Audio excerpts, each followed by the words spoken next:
Bonjour à tous, j'espère que vous êtes en forme. Suite à une demande d'une abonnée pour un gâteau au café, je vous propose un gâteau au café et au chocolat qui est très pratique, qui se prépare d'une façon express, pas trop de cassement de tête. En plus, il a un goût unique, il est délicieux.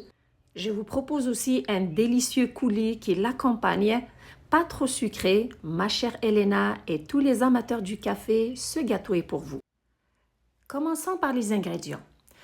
On a besoin de la farine, je vais vous donner la quantité plus tard. Et pour mesurer l'eau, l'huile et le sucre, je vais prendre le même verre. Alors prenez le même verre pour les mesurer. Le mien, il mesure 200 millilitres. Vous pouvez prendre jusqu'à un verre de 250 millilitres. Alors j'ai un verre d'eau tiède, un verre d'huile végétale et 3/4 du même verre de sucre, environ 150 grammes. 3 cuillères à soupe de miel, 2 cuillères à soupe du café instantané en poudre, le Nescafé, 5 œufs, du sel, 1 cuillère à soupe et demie de levure chimique, environ 20 grammes, 1 cuillère à soupe de vanille et j'ai besoin aussi de 3 cuillères à soupe de cacao. On passe à la préparation de ce gâteau. Vous allez voir, ça se prépare en 2 étapes sans trop de cassement de tête. Vous avez juste besoin de mettre tous les ingrédients dans le récipient et travailler le tout ensemble. Mais avant, c'est mettre le café instantané dans l'eau. L'eau, il faut qu'il soit tiède pour que ce café se dissout facilement. Mélangez dans l'eau pour avoir un café. Vous pouvez bien sûr utiliser le reste de votre café du matin, mais je vous conseille de mieux utiliser du café instantané car il ajoute un goût unique à ce gâteau. Le verser avec les œufs et le sucre, ajouter l'huile végétale et le cacao. Vous allez voir, on a juste besoin de tout mettre ensemble. Pas besoin de travailler d'abord les œufs avec le sucre, travailler avec le robot, puis passer à l'ajout des autres ingrédients. C'est un gâteau qui se prépare en 2 étapes et vite et d'une façon express. En plus, il a un goût unique. Alors, ajoutez aussi le sel et la vanille, puis travaillez le tout avec un batteur électrique environ 2 minutes. C'est important de bien travailler ce mélange car on a quand même beaucoup d'ingrédients.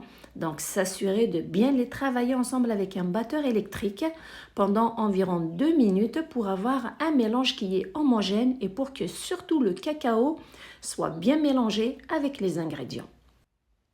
N'oubliez pas surtout les amis, si jamais la recette est à votre goût, merci de la liker et de la partager. Puis prendre le même verre. Alors maintenant on arrête de travailler avec le batteur électrique, on ajoute la farine et la levure avec un fouet à main. On se sert toujours du même verre. Ajoutez le premier verre, le même verre, le remplir de farine avec la levure chimique. Les incorporer avec le fouet à main dans le mélange des liquides, s'assurer de bien incorporer la farine et surtout, si c'est possible, c'est important de la tamiser avant de l'ajouter dans le gâteau pour éviter d'avoir des grumeaux dans la pâte. Une fois que cette quantité est bien incorporée, on ajoute un deuxième verre et on procède de la même manière, s'assurer de bien l'incorporer au mélange avec un fouet à main. Et pour plus de recettes faciles et rapides à faire et surtout délicieuses, je vous invite à vous abonner. Bien l'incorporer au mélange.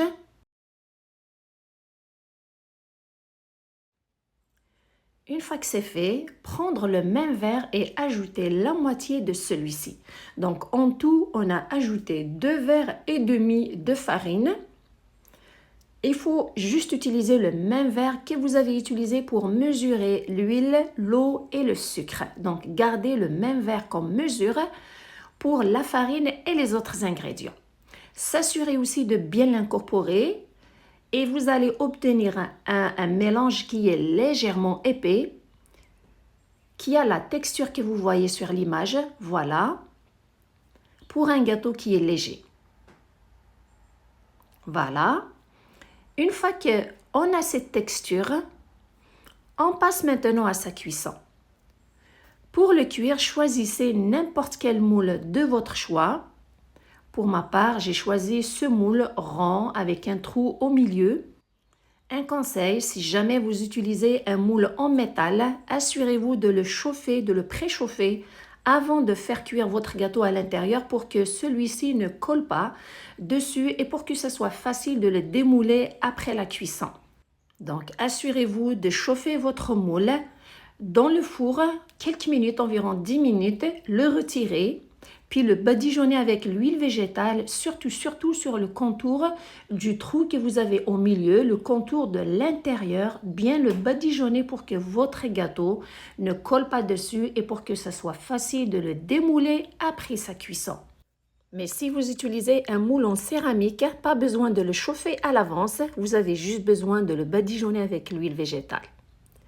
Versez votre mélange à l'intérieur après l'avoir mélangé un peu. Pendant ce temps, votre four est préchauffé à 180 degrés Celsius, 350 degrés Fahrenheit. C'est important à ce que le four soit chaud avant de mettre votre gâteau à l'intérieur. Une fois que tout le mélange à gâteau est versé dans le moule, s'assurer de le répartir à l'intérieur et le mettre au four au milieu du four surtout. Le faire cuire au milieu du four pendant environ 45 minutes. Comment être sûr de la cuisson de votre gâteau? Assurez-vous avec un cure-dent ou la pointe d'un couteau. Si elle sort sèche, votre gâteau est prêt. Sortez-le, laissez-le tiédir. Pendant ce temps, on passe à la préparation du coulis de chocolat et du café. Vous allez voir, c'est très facile à préparer aussi. Dans une casserole, on verse le même verre de lait froid, le verre qu'on a utilisé pour mesurer les ingrédients pour le gâteau. Le même verre, le remplir aussi du reste de votre café du matin, quand vous pouvez utiliser aussi du café instantané. Le verser dans la casserole avec le lait. Et la moitié du même verre de sucre. Voilà, environ 80 grammes. Puis, ajoutez 2 cuillères à soupe bien remplies du cacao avec 1 cuillère à soupe de vanille. Et pour rendre ce coulis légèrement épais, prendre une cuillère à thé, la remplir de la maïzena, la fécule de maïs, et la mettre dans le mélange. Donc, vous avez vu, c'est des ingrédients qui sont très simples, un mélange qui n'est pas très sucré. Mélangez le tout avec un fouet à main pour s'assurer surtout à ce que la maïzena soit bien incorporée au liquide pendant qu'ils sont froids, car la maïzena se dissout surtout dans des liquides qui sont froids, contrairement au cacao qui se dissout dans des liquides qui sont chauds. Par la suite, prendre la casserole, la mettre sur un feu moyen, mélanger pendant la cuisson de ce mélange. Mélangez de temps en temps pour que votre mélange ne colle pas au fond de votre casserole.